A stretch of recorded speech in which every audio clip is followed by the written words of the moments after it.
नमस्कार। स्वागत है आपके अपने YouTube चैनल टारगेटपुर में। हम लोग इस चैनल के माध्यम से JPSC, JSSC और झारखंड के जितने भी एग्ज़ाम होते हैं उसका तैयारी कर रहे थे। प्रेजेंट में आपका क्या चल रहा है JPSC, और JPSC में जो पेपर 1 का जो सिलेबस है उसमें आपका है एग्रीकल्चर और तकनीकी विकास, एग्रीकल्चर एंड टेक्नोलॉजी डेवलपमेंट। तो इसके पहले कृषि का जो वीडियो है पार्ट 3 यानी पार्ट 3 अपलोड हो चुका है। ये जो है पार्ट 4 है। क्या है? पार्ट 4 है। तो पार्ट 1, पार्ट 2 और पार्ट जो 3 है नहीं देखे हैं वो प्लेलिस्ट से जाकर क्या करें, देख ले, क्योंकि इसका बेसिक कॉन्सेप्ट 1 में है और ये जो अभी क्रांति पढ़ेंगे वो आपका पार्ट 3 में, और हरित क्रांति या फिर अन्य जो इससे संबंधित जितने भी बात है वो पार्ट 2 में भी है। तो पार्ट 1, पार्ट 2 और पार्ट 3 क्या करें, आप प्लेलिस्ट से जाकर देख लें। उससे पहले अगर आप चैनल में नए हैं तो चैनल को सब्सक्राइब करें, साथ ही वीडियो को ज़्यादा से ज़्यादा शेयर करें और वीडियो को लाइक करें। चलिए शुरू करते हैं। देखिए अभी हम लोग क्या पढ़ेंगे, बादामी क्रांति। तो यहाँ पे बहुत कम क्रांति, इससे पहले मतलब बहुत सारा ऐसा क्रांति है जो लोग पार्ट 3 में पढ़े थे। ये पार्ट 3 जैसे समाप्त हुआ उसके बाद लोग पार्ट 4 पढ़ रहे हैं, ठीक है। तो इसके पहले का वीडियो आप देखेंगे। बादामी क्रांति किससे संबंधित है? मसाला से संबंधित है। बस थोड़ा बहुत ध्यान रखना किससे संबंधित है, बाकी बात ऑप्शन से आपको समझ में आ जाएगा। इंद्रधनुष क्रांति जो है यह कृषि से संबंधित है, कृषि के प्रोडक्शन से, कृषि के उत्पादन से। हालांकि आगे बहुत ही बेसिक स्टोरी आगे इसमें मतलब देखेंगे। रजत रेशा जो है वह आपका कपास से संबंधित है, ठीक है, रजत रेशा। बट रजत क्रांति नहीं है, क्योंकि रजत क्रांति आपका अंडा उत्पादन से है, ठीक है। काली रेशा जो है वह आपका अफीम से है और पेट्रोलियम पदार्थ से है। इसके बाद आप धूसर क्रांति देख रहे हैं, धूसर क्रांति सीमेंट के उत्पादन से है। इसके अलावा आप अमृत क्रांति देख रहे हैं। अमृत क्रांति जो है यह क्या है, नदियों को जोड़ने से है, नदियों को जोड़ने से क्या है, अमृत क्रांति है। आपको थोड़ा सा बता दें धूसर क्रांति। तो धूसर क्रांति आपका सीमेंट उत्पादन से है।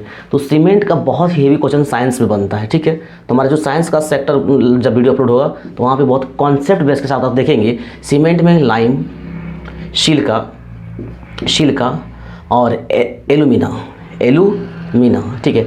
ये सिलिका और लाइम यानी चूना और सिलिका, ये दोनों मुख्य क्या कर सकते हैं, कंपोनेंट्स है, घटक है किसके, सीमेंट के। इसके अलावा सीमेंट को जो जमने का दर है वो बढ़ाने के लिए, सीमेंट का दर जो जमने का दर है, जो जम जाता है, जैसे आपकी सीमेंट को घोले बालू में मिला के उसके बाद कुछ देर के बाद वो जम जाता है, तो जमने की दर को बढ़ाने के लिए, घटाने के लिए वहाँ पे एल्युमिना है और अन्य घटक का प्रयोग किया जाता है। तो साइंस के सेक्टर में बहुत ही मतलब कॉन्सेप्ट के साथ देखेंगे सीमेंट के बारे में, ठीक है। तो अमृत क्रांति आपने देखा कि नदियों को जोड़ने से है, और प्रामतिक क्रांति जो है वो भिंडी से।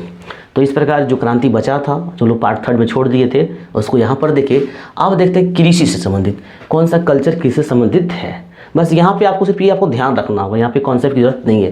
जैसे विटीकल्चर, तो विटीकल्चर आपका किससे संबंधित है, अंगूर से है। इसके अलावा सेरीकल्चर, ये सेरीकल्चर हमको लगता है जितने एग्जाम हुआ है बहुत एग्जाम में पूछा गया है। तो सेरीकल्चर आपका रेशम से, रेशम उत्पादन से। इसके अलावा आपका एपीकल्चर जो है वो मधुमक्खी से है। फ्लोरिकल्चर आपका फूल की खेती से है। और हॉर्टिकल्चर सब्जी और फल के उत्पादन से है। वर्मीकल्चर ये केचुआ से संबंधित है, केचुआ जिसे किसानों का मित्र कहा जाता है, ठीक है। पोमोलॉजी जो है यह फल विज्ञान से संबंधित है। तो इस प्रकार आपने कृषि से संबंधित जो कल्चर है वो आपने देखा। अब रेशम का प्रकार देखते हैं। रेशम मुख्यतः 3 प्रकार के होते हैं। एक होता है मलबरी रेशम जिसको सिल्क के नाम, इंग्लिश में सिल्क भी कहते हैं इसको, ठीक है। तसर होता है और मूंगा होता है। तो झारखंड की बात करें थोड़ा सा, तो झारखंड में जो रेशम पाया जाता है वो आपका कौन सा रेशम का किस्म है, वो आपका तसर है, ठीक है। इसके अलावा मलबरी भी होता है, तसर भी होता है और मूंगा भी होता है। अब बात करते हैं नाबार्ड क्या है, ठीक है, ध्यान देंगे। नाबार्ड, तो नाबार्ड का फुल फॉर्म देखेंगे। NABARD national bank for agriculture, ध्यान दीजिएगा, उसी में छुपा है NABARD. Agriculture and rural development, national bank for agriculture and rural development. तो ये एग्रीकल्चर के क्षेत्र में और ग्रामीण क्षेत्र का विकास के लिए क्या करती है, ऋण देने का काम करती है। नाबार्ड एक ऐसी संस्था है जो एग्रीकल्चर को डेवलप करने के लिए, रूरल एरिया जो होता है, जो ग्रामीण क्षेत्र होता है उसको डेवलप करने के लिए यह ऋण देती है। लेकिन यहाँ पे एक सवाल आता है एग्जाम में कि नाबार्ड जो है किस टाइप्स का ऋण देती है, और वहाँ पे आता है अल्पकालिक और दीर्घकालिक। आप इसे अच्छी तरह समझ रहे हैं। अल्पकालिक क्या होता है, जो कम समय के लिए दिया जाता है, आपका यह 3 महीने और 6 महीने का, 3 महीने और 6 महीने का हो सकता है। और दीर्घकालिक क्या होता है, 1 साल और 1 साल से ज़्यादा भी होता है। तो नाबार्ड किस प्रकार की ऋण देती है, बहुत बार पूछा गया एग्जाम में, तो याद रखेंगे नाबार्ड अल्पकालिक और दीर्घकालिक दोनों ऋण देती है। किस क्षेत्र में, एग्रीकल्चर के क्षेत्र में। ठीक है, नाबार्ड का स्थापना भी याद रखेंगे। इसके अलावा आपको पता है कि हमारा देश जब आज़ाद हुआ उसके बाद पंचवर्षीय योजना की शुरुआत किया गया। 51 से 56 पहला आया, फिर आपका ये क्या कहते हैं 56 से 61 आया, 61 से आपका 66 आया। इसके बाद आपका योजनाओं का चल गया, क्योंकि यहाँ पे सरकार भी चेंज हुआ था।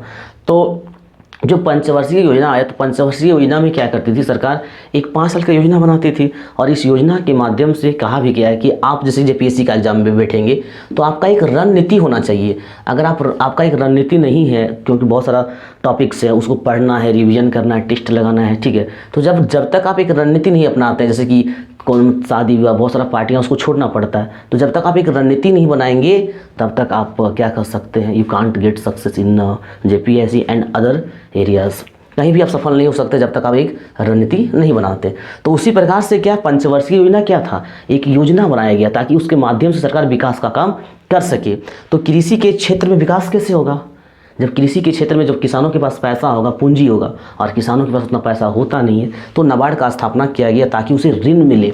और जब ऋण मिले तो किसान क्या करे, खेती करे। और आज भी किसान लोन, जैसे कि झारखंड में किसान लोन माफ़ किया गया है। तो किसान लोन बहुत प्रकार से लोन होता है किसान में, जैसे केसीसी के माध्यम से जो दिया जाता है। तो ये जो एग्रीकल्चर आप देख रहे हैं नाबार्ड का, नेशनल बैंक फॉर एग्रीकल्चर एवं रूरल डेवलपमेंट, इसे 6ठी पंचवर्षीय योजना में लाया गया था। बहुत इंपॉर्टेंट क्वेश्चन है, याद रखेंगे। ठीक है, ये 6ठी पंचवर्षीय योजना में इसको लाया गया था। नाबार्ड का स्थापना किस पंचवर्षीय योजना में हुआ था, 6ठी में हुआ था। और नाबार्ड का स्थापना डेट, इस्टाब्लिश डेट जो है वह 12 जुलाई 1982 को हुआ था। मुख्यालय भी इसका याद रखिएगा। यहाँ से नाबार्ड से एक प्रश्न आपका फिक्स है, क्योंकि एग्रीकल्चर का सेक्टर में है और नाबार्ड से सवाल नहीं आए, ऐसा हो नहीं सकता। ठीक है, तो मुख्यालय कहाँ पे है, महाराष्ट्र में। चलिए, नाबार्ड का जो स्थापना हुआ था शिवरमन कमेटी की, ये देखिए शिवरमन कमेटी के सिफारिश पर हुआ था। ठीक है, तो इसे भी आप याद रखेंगे, किसके सिफारिश पर, कौन सी कमेटी के सिफारिश पर जो है नाबार्ड का स्थापना हुआ था, तो वह हुआ था शिवरमन कमेटी की सिफारिश पर। इसके बाद जैसे कि आगे देखते हैं भूदान आंदोलन। तो भूदान आंदोलन का शुरुआत किसने किया था, विनोबा भावे ने किया था। और इसका डिटेल्स के लिए जो हमारा हिस्ट्री में जो वीडियो अपलोड होगा आप वहाँ से देख सकते हैं कि भूदान आंदोलन क्या था, क्योंकि हिस्ट्री के सेक्टर बहुत महत्वपूर्ण है। तो यहाँ भूदान इसलिए बताया कि एग्रीकल्चर है और एग्रीकल्चर में ज़मीन की बात होती है, और भूदान आपका ज़मीन दान से संबंधित है। तो भूदान आंदोलन जो है विनोबा भावे ने शुरुआत किया था। आपको कमेंट बॉक्स में ये कमेंट करना है कि यह शुरुआत कब हुआ था, भूदान आंदोलन की शुरुआत कब हुआ था, आप कमेंट बॉक्स में कमेंट करेंगे। या फिर इसका डिटेल्स जानने के लिए हिस्ट्री का सेक्टर जो प्लेलिस्ट में है आप वहां से देख सकते हैं, डिटेल्स हमने अपलोड किया है। आगे देखिए फसल के प्रकार। फसल के मुख्यतः 3 प्रकार होता है, एक आपका रबी हो गया, एक आपका खरीफ हो गया, और एक आपका जायद हो गया। याद रखिएगा, पहले रबी, खरीफ और जायद। देखिए इसको क्या करना है, रटना नहीं है। लोग करते हैं क्या, सेट में ले लिए, सेट और प्रैक्टिस ले लिए, और वहाँ पढ़ते कि चना कौन सा फसल है, चना का एग्जाम्पल आंसर हो गया रबी फसल, तो वहाँ से याद करते चना रबी फसल। रटना नहीं है, इसको समझना है। आज आप समझ लेंगे आप अच्छी तरह से, तो इसमें कभी भी आपका गलत नहीं होगा। देखिए रबी, खरीफ और जायद। सबसे पहले बात करते हैं रबी का। रबी को कब बोया जाता है, अक्टूबर से नवंबर के बीच में।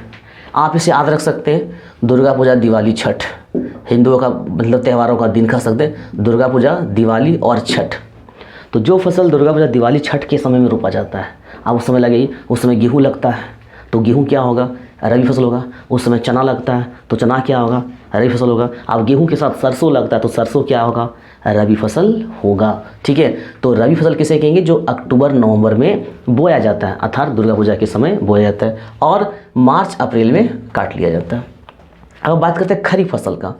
तो खरीफ फसल किसे कहते हैं, तो खरीफ जो बरसात के समय में रोपा जाता है। बरसात जैसे कि मानसून की बात करें, अगर हम झारखंड की बात करें, झारखंड में मानसून की, वैसे भी मानसून का जो प्रवेश होता है आपका 10 जून को होता है, और पूरी तरह से मानसून जो झारखंड में फैलता है वो कितना हो गया, 15 जून को। तो मानसून के समय, बरसात के समय, जिस समय बरसात आता है, मानसून आता है, तो मानसून तो केवल झारखंड में नहीं, पूरा भारत का बात हुआ हो रहा है। तो मानसून के समय जिसका मतलब बुआई होता है, वह आपका क्या हो जाता है, खरीफ फसल, तो जून में मानसून का प्रवेश होता है, तो ये क्या हो गया, खरीफ फसल हो गया। और इसका जो कटाई होता है वह अक्टूबर नवंबर में होता है। तो ये आपका, अब देखिए खरीफ में क्या होता है, अब इसमें मानसून के समय में होगा तो सिंचाई करने का जरूरत नहीं पड़ेगा, तो खरीफ फसल में सिंचाई की ज़रूरत नहीं होती है। बट टेक्सास में कि मौसम ख़राब रहा कभी कभार तो लोग करते हैं, तो ये खरीफ फसल में सिंचाई की ज़रूरत होती ही नहीं है। जैसे अब धान लीजिए, तो धान कब होता है कि मानसून का प्रवेश करता है, अगर हम अपना हिसाब से देखें तो वो सावन का महीना में पूरा सावन भर पानी पड़ते रहता है, कम अधिक। तो ये मानसून का जो समय होता है उसमें धान की फसल होती है, धान का बुआई होता है, तो पानी का जरूरत, मतलब क्या कहते हैं, सिंचाई का जरूरत नहीं होता, बिल्कुल मानसून पे डिपेंड होता है।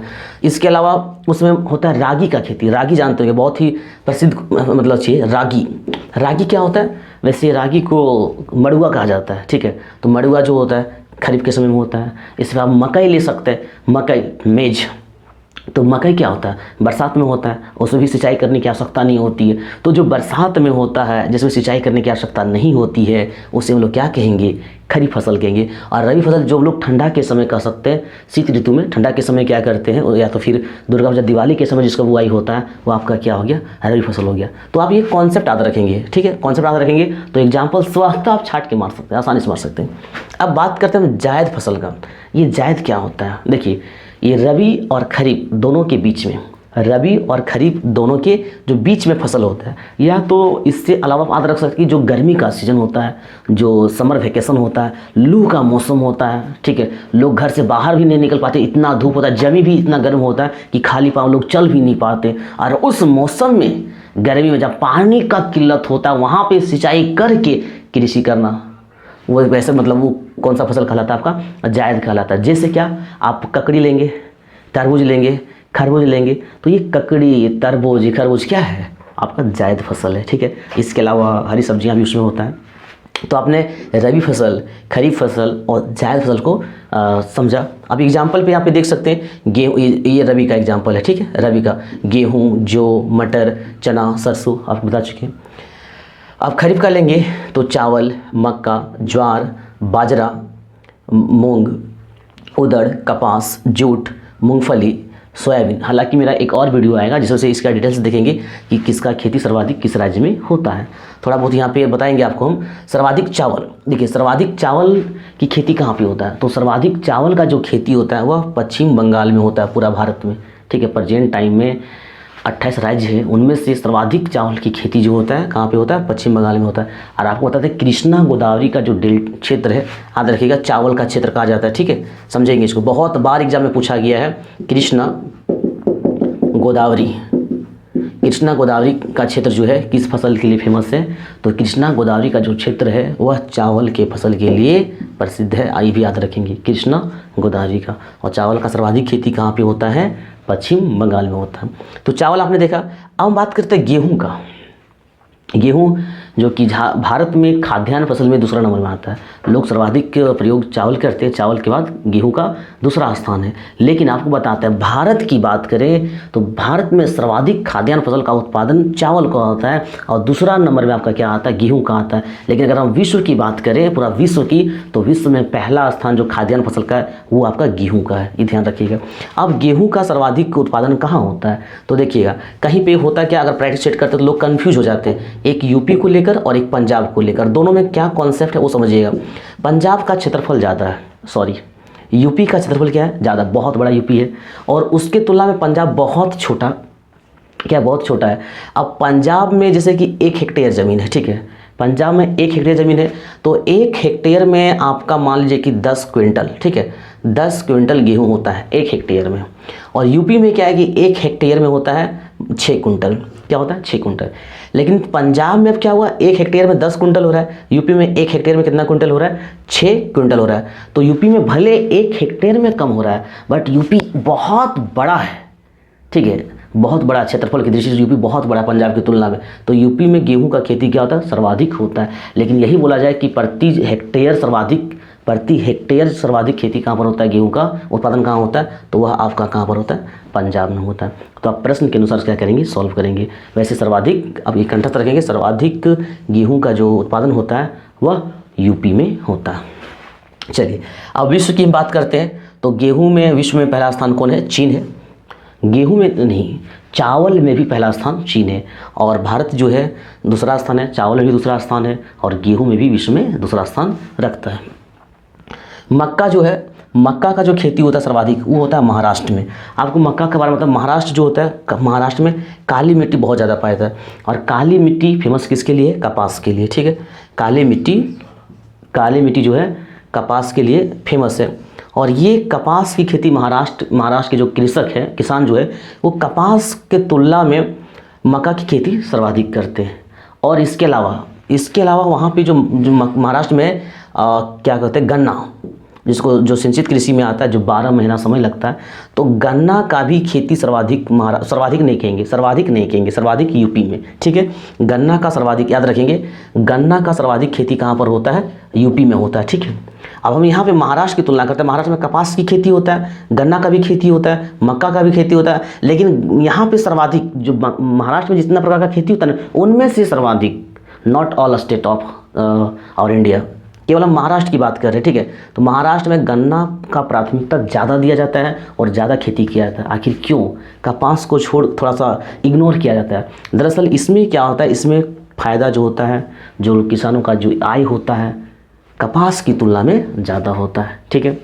अब गन्ना का कंफ्यूजन आपको दूर करते हैं, तो गन्ना का सर्वाधिक जो उत्पादन होता है वह उत्तर प्रदेश में होता है। लेकिन एक सवाल यह भी बार बार एग्जाम में आता है कि सर्वाधिक गन्ना का मिल, जो फैक्ट्री है जहाँ से आपका क्या कर सकते हैं, गन्ना के जाने के बाद चीनी बनता है या गुड़ बनता है, जो भी है, तो गन्ना का उत्पादन यूपी में होता है, लेकिन उसका जो सर्वाधिक मिल है, आप चीनी मिल बोल लीजिए, ठीक है, गुड़ का मिल बोल लीजिए, वह फैक्ट्री जो है वह महाराष्ट्र में ज़्यादा है। चलिए अब बात करते हैं शक्कर।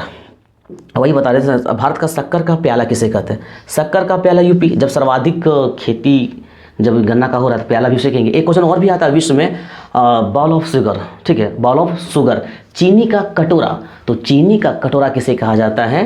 क्यूबा को कहा जाता है, याद रखेंगे, चीनी का कटोरा क्यूबा को कहा जाता है। तो इस प्रकार हम लोग देखिए, तो अब हम लोग क्या देखेंगे? रोग देखेंगे। जैसे कि फसल हो या फिर व्यक्ति हो, जानवर हो, पशु हो, पक्षी हो, हर किसी में रोग होता है, ठीक है। तो हम लोग अभी देखेंगे चावल में कौन सा रोग होता है। यहाँ पे क्या है कि बहुत ही प्रमुख रोग है, जो बहुत ही मतलब बार बार एग्जाम में आता है। इसके अलावा अन्य भी रोग है जो एग्जाम में पूछता है, ठीक है। देखिए, तो चावल में जो रोग होता है उस रोग का नाम है ब्लास्ट। चावल में जो रोग होता है उस रोग का नाम है ब्लास्ट। लेकिन इसके अलावा एक और ही बीमारी है चावल में, जो बहुत बार पूछा है और हो सकता है आपका भी एग्जाम है। वो क्या है सुनिए, उस बीमारी का नाम है, रोग का नाम है खेरा रोग, ठीक है, याद रखेंगे। एसएससी का क्वेश्चन है खेरा रोग। ये खेरा रोग क्या होता है? वैसे इसे गांव घर में कुछ और कहता है, माइंड में नाम नहीं मुझे। तो खेरा रोग एग्जाम में आपका नाम रहेगा। खेरा रोग जो है किस में होता है? चावल में होता है। किसकी कमी से होता है? तो किसकी कमी से होता है? जिंक की कमी से होता है। खेरा रोग जो होता है जिंक, जैसे लोग जस्ता भी कहते हैं, जिंक की कमी से होता है। इसमें क्या होता है बताते हैं। जैसे कि आप धान का फसल लगाएं, जब धान लगाने के बाद ठीक हुआ, उसमें मतलब क्या कहते हैं, उसमें धान आने वाला होता है, धान आया नहीं होता है, आने वाला होता है। उसमें मतलब धान का जो पौधा होता है उसमें सादा सादा दाग लग जाता है, ठीक है। और गांव घर में लोग मतलब खोटा भाषा, झारखंड का जो प्रसिद्ध भाषा है, उसको लोग बाकी के नाम से उसको जानते हैं, ठीक है। अब होता क्या है कि वो पूरी तरह से ऊपर में वाइट हो जाता है। और आश्चर्य है, ऐसा बीमारी है कि उसमें धान लगता नहीं है। बहुत बड़ा खेत में ऐसा घटना देखने को मतलब आपके क्षेत्र में भी मिलता होगा। धान में धान लगता ही नहीं है, धान का पौधा में। उस बीमारी का नाम क्या है? खेरा रोग है, जो जिंक की कमी से होता है। उसे भी आप याद रखेंगे। इसके अलावा ये जो चावल है उसमें क्या है? ब्लास्ट होता है। गेहूँ में भी एक रोग होता है जो बहुत ही प्रसिद्ध है, बीमारी, रतुआ, ठीक है। रतुआ होता है, पकने के समय में होता है। गन्ना जो है, गन्ना का लाल विगलन आप देखे भी होंगे। हालांकि आजकल लोग क्या हो, स्वार्थी नहीं कर सकते उसको, मतलब देखिए, छोड़िए खैर उन सब बातों को। गन्ना जो है ना, उसमें गन्ना को जब खाते थे, जब दांत से लोग काट के खाते थे, उसमें लाल लाल दाग निकलता था, तो वह खराब हो जाता है, उसे बीमारी हो जाती है। उसको लाल विगलन कहते हैं। क्या कहते हैं? लाल विगलन कहते हैं। चना में जो रोग है वह क्या है? उकटा रोग होता है। और अरहर में जो रोग होता है वह क्या होता है? विगलन होता है, ठीक है। क्या होता है? विगलन रोग होता है। आपको बता दें, अरहर का थोड़ा सा खासियत क्या है। अरहर का जो जड़ होता है, अरहर का जो लाहर भी कहते हैं, ठीक है। तो अरहर का जो जड़ होता है उसमें लेग्यूमिनस रहता है, जो क्या करता है? नाइट्रोजन को लेकर नाइट्रेट में बदलता है। ठीक है, नाइट्रेट में बदलता है। और किसी भी फसल के लिए 3 ये जो कंपोनेंट्स है, नाइट्रोजन, फास्फोरस और पोटेशियम।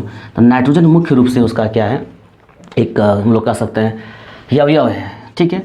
तो अरहर का जहाँ पे जो भी मिट्टी है जो उपजाऊ नहीं है, वहाँ पे आप अरहर का खेती करते हैं तो मिट्टी स्वतः क्या हो जाता है, उपजाऊ बन जाता है। इसके अलावा अन्य भी बीमारी है जो हम लोग एक स्पेशल पार्ट्स आएगा जिसमें लोग देखेंगे, जैसे कि यहाँ छोड़ दिए बाजरा छोड़ दिए, तो बाजरा छोड़ दिए या अन्य जितने भी प्रकार के इसका खेती सर्वाधिक कहाँ होता है उसको देखेंगे। और अन्य बीमारी जैसे बाजरा, तो बाजरा का खेती जो होता है शुष्क प्रदेशों में होता है। अब शुष्क प्रदेश किसे कहते हैं, हम पार्ट 1 वीडियो में बताएं एग्रीकल्चर का। जैसे कि बाजरा का खेती सर्वाधिक राजस्थान में होता है, तो राजस्थान में क्यों होता है, या तो राजस्थान का फेमस एक मरुस्थल, भारत का जो मरुस्थल है वह क्या है, थार है। वैसे 3 मरुस्थल आपको रखना है, एक भारत का थार, एशिया का गोबी जो कि चीन और मंगोलिया के बॉर्डर में पड़ता है। जियोग्राफी का सेक्शन अगर देखेंगे मेरा तो वहाँ पे देख सकते हैं चीन और मंगोलिया के बॉर्डर में जो मरुस्थल है वो आपका गोबी है। और इसके बाद विश्व का जो सबसे बड़ा मरुस्थल है वो आपका सहारा है।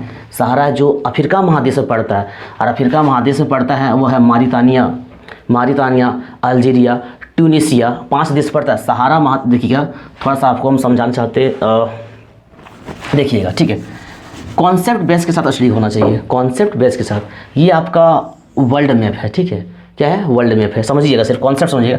ये आपका उत्तरी अमेरिका है, ये आपका दक्षिणी अमेरिका है, और ये जो है यूरोप महादेश है, और ये आपका एशिया है, और यहाँ पे आपका पड़ता है अफ्रीका महादेश, ये आपका अफ्रीका है। तो ये अफ्रीका का जो ये इलाका है, ये इलाका देखिएगा, अफ्रीका का जो ये इलाका, यहाँ पे आपका 5 देश है, ठीक है। लास्ट में आपका पड़ता है इजिप्ट, जिसको लोग मिस्र के नाम से भी जानते हैं, जहाँ नील नदी, जहाँ से नील नदी बहुत है। नील नदी कहाँ पर है, मिस्र में है, इसको मिस्र को इंग्लिश में इजिप्ट कहते हैं। तो यहीं पे आपका नील नदी है जो कि आपका अफ्रीका महादेश में है। और ये 5 यहाँ पे 5 देश है, क्या है, मारितानिया है, अल्जीरिया है, ट्यूनीशिया है, लीबिया है और इजिप्ट है, ठीक है, याद रखिएगा।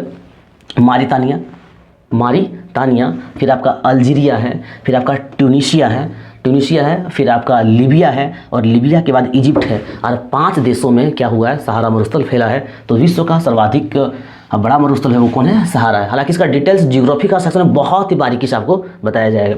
गोबी क्या बताया आपको, गोबी जो है सो चाइना और मंगोलिया के बॉर्डर में जो है एशिया का सर्वाधिक बड़ा मरुस्थल है, और थार जो है वो भारत का सबसे बड़ा मरुस्थल है। लेकिन सवाल उठता है कि मरुस्थल किसे कहते हैं। जनरली लोग जानते हैं कि जो बालू का इलाका था मरुस्थल कहते हैं, लेकिन मरुस्थल का डिफाइन क्या होता है, जिस क्षेत्र में 25 सेंटीमीटर से वर्षा कम होता है, याद रखिएगा, जिस क्षेत्र में 25 सेंटीमीटर से वर्षा कम होता है उसी को हम लोग उस क्षेत्र को क्या कहते हैं, मरुस्थल कहते हैं। तो थार का जो इलाका है 25 सेंटीमीटर से कम वर्षा होता है, गोबी का जो इलाका है, सहारा का जो इलाका है, ठीक है।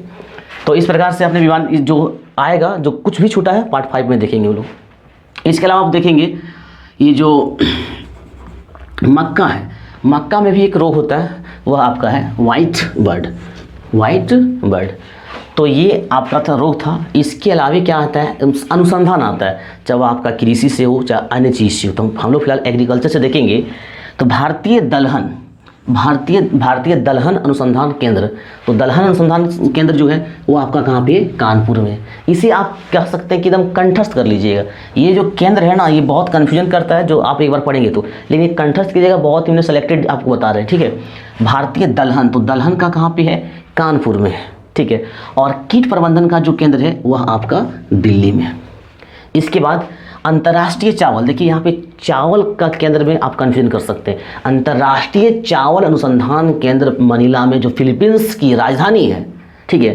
अंतर्राष्ट्रीय चावल अनुसंधान केंद्र कहाँ पर है, मनीला में, जो फिलीपींस की राजधानी है। बट अगर भारत में बोलेंगे, भारत में राष्ट्रीय चावल अनुसंधान केंद्र कहाँ पे है, तो वह आपका कहाँ पे, कटक में। वो कटक कहाँ पड़ता है, उड़ीसा में, ठीक है, याद रखेंगे, कटक आपका उड़ीसा में है। इसके अलावा आप देखेंगे मक्का और गेहूं वृद्धि केंद्र है, यह आपका मैक्सिको में, ठीक है, मैक्सिको में। राष्ट्रीय कृषि और ग्रामीण विकास बैंक जो है ये आपका मुंबई में है। गन्ना प्रजनन केंद्र बहुत बार एग्जाम में आया है, ठीक है। गन्ना प्रजनन केंद्र कोयम्बटूर में है, साउथ इंडिया में पड़ता है ये कोयम्बटूर। तो गन्ना प्रजनन केंद्र कहाँ पर है, कोयम्बटूर में है। चावल के बारे में आपको बता दिए। इसके बाद कॉफ़ी देखिए, कॉफ़ी जो है केंद्रीय कॉफ़ी अनुसंधान केंद्र कुर्ग जो एक एरिया है, जो कुर्ग स्टेट है, फेमस है किसके लिए, कॉफ़ी के लिए। अब थोड़ा सा हम कुर्ग की बात बताते हैं। जैसे कि ये भारत का मैप है, ठीक है, ये भारत का क्या है, मैप है। तो इसमें से ये जो कुर्ग आपका कर्नाटक में पड़ता है, ठीक है, केरला के जस्ट ऊपर, केरला, ये आपका केरला है, केरला के जस्ट ऊपर ये जो कर्नाटक का इलाका है वहाँ पे कुर्ग है, पहाड़ी इलाका है। और उसी पहाड़ी इलाका में क्या होता है, कॉफ़ी का खेती होता है। और कॉफ़ी के अलावा आप असम जाएंगे, अरुणाचल प्रदेश से जस्ट नीचे, ये आपका असम इस तरह से, मतलब पूर्वी छोर में जितना भी राज्य है सबको असम टच करता है, ये असम बीच में है, ठीक है। तो असम में आपका चाय का खेती होता है। अगर चाय का खेती बोला जाए तो असम, कॉफ़ी का खेती बोला जाए तो कर्नाटक। लेकिन वह कौन सा क्षेत्र है जहाँ चाय और कॉफ़ी दोनों का खेती होता है? तो आप क्या कीजिएगा, आप कीजिएगा दक्षिण भारत। आपका ऑप्शन भी एग्जाम में देखने को मिलेगा, दक्षिण भारत के किस क्षेत्र में चाय और कॉफ़ी का दोनों का खेती होता है? तो दोनों का खेती केवल दक्षिण भारत में ही होता है। वह भी पहाड़ी का नाम है कार्डामम। आपको बता दें कार्डामम का पहाड़ी इलायची के लिए भी फेमस है, जो कि आपका तमिलनाडु में पड़ता है। तो भूगोल का सेक्शन आप बहुत ही बारीकी से पढ़ेंगे। एग्रीकल्चर से जो जुड़ा है आपको हम बताते चल रहे हैं। अब देखिए कृषि, भारतीय कृषि जलवायु प्रदेश, ठीक है, भारतीय कृषि जलवायु प्रदेश को 15 भागों में बांटा गया। ये क्या है, जो कृषि का अलग अलग मौसम, अलग अलग फसल के लिए अलग अलग मौसम होता है। जैसे कि हम लोग मान लीजिए झारखंड में, तो झारखंड में जब अंगूर का खेती करेंगे ना आप, तो ये अंगूर पकेगा नहीं, अंगूर कच्चा रहेगा।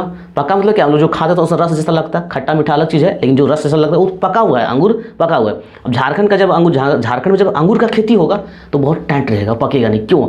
हर फसल की एक अपना मतलब जलवायु होता है, ठीक है। अब झारखंड का जलवायु धान के लिए बहुत फेमस है। हम लोग कह सकते हैं the climate of Jharkhand is very famous for pedi in world, ऐसा कह सकते हैं। तो हर प्रदेश का जलवायु अलग अलग है। कृषि के अनुसार अगर हम जलवायु को बांटेंगे पूरा भारत में, तो कृषि के तहत 15 जलवायु क्षेत्र बांटा जा सकता है। याद रखेंगे 15।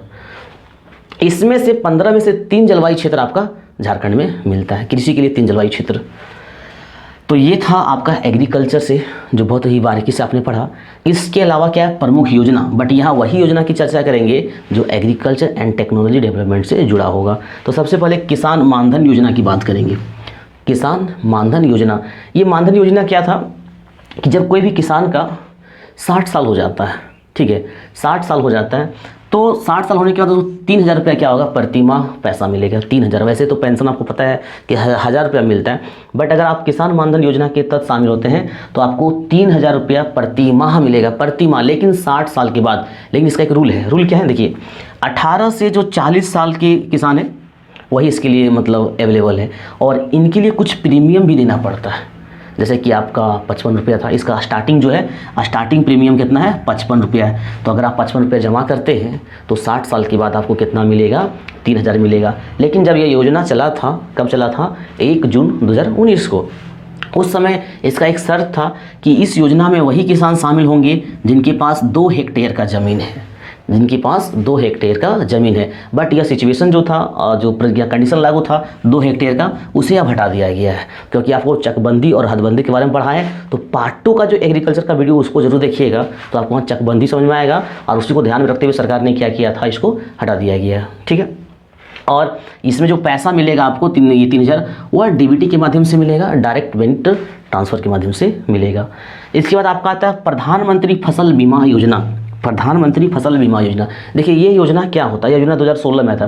तो फसल बीमा योजना होता है क्या, जैसे आपने धान का खेती किया, आपने धान का फसल लगाया, और हम आपको धान बताएं, क्या बताएं कि धान जो है खरीफ फसल है, जो बिल्कुल मानसून पे डिपेंड है, वहाँ सिंचाई की आवश्यकता नहीं होती। लेकिन अगर मानसून सही समय पर नहीं आया, वर्षा नहीं हुआ, सुखाड़ घोषित हो गया, तो वैसे समय ऐसे कहा जाता नहीं कि भारतीय कृषि मानसून का जुआ है, ठीक है।